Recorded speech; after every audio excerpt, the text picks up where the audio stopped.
Taylor Swift may never respond directly to Dave Grohl's recent jibe, but her fans believe she has already delivered a subtle, yet pointed, rebuttal. Grohl, the iconic frontman of Foo Fighters, recently made headlines with a remark that suggested Foo Fighters concerts consist of live music, while implying that Swift's Eras Tour does not. However, during her Sunday night show at London's Wembley Stadium, Swift made a comment that many interpreted as a graceful clapback.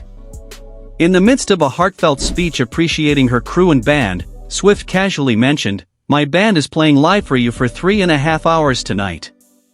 The remark, although seemingly offhand, struck a chord with her audience and fueled speculation that it was a direct response to Grohl's insinuation about pre-recorded music in her performances. This comment is not a regular part of her nightly dialogue, lending credence to the theory that it was a deliberate, albeit subtle, retort.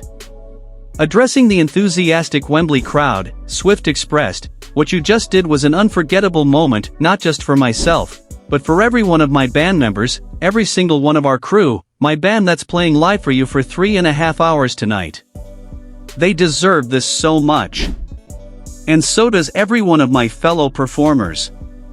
And you just gave that to us so generously, we will never forget it." Grohl's controversial comment came during Foo Fighters' Saturday concert in London, which coincided with the second of Swift's 3 Wembley shows. In a moment that mixed self-deprecation with a jab at Swift, Grohl said, "I tell you, man, you don't want to suffer the wrath of Taylor Swift. So we like to call our tour the Eras Tour. We've had more than a few eras, and more than a few fucking errors as well. Just a couple. That's because we actually play live."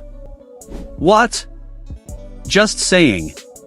While Grohl's remark included an element of humor at his own expense, it also carried an insinuation that Swift's performances might rely heavily on pre-recorded elements.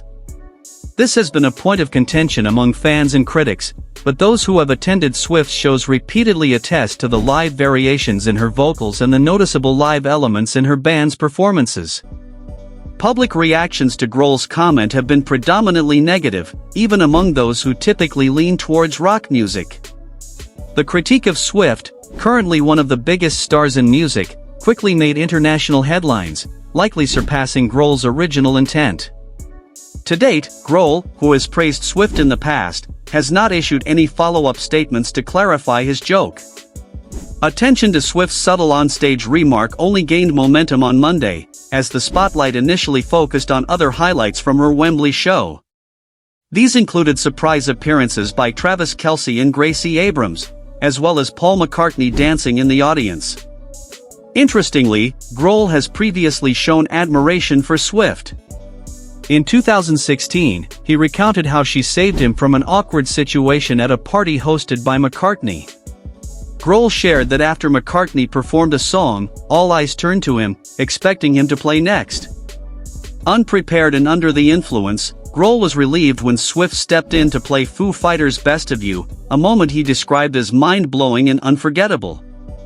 Despite the recent tension, this history of mutual respect highlights the complexity of their public exchange.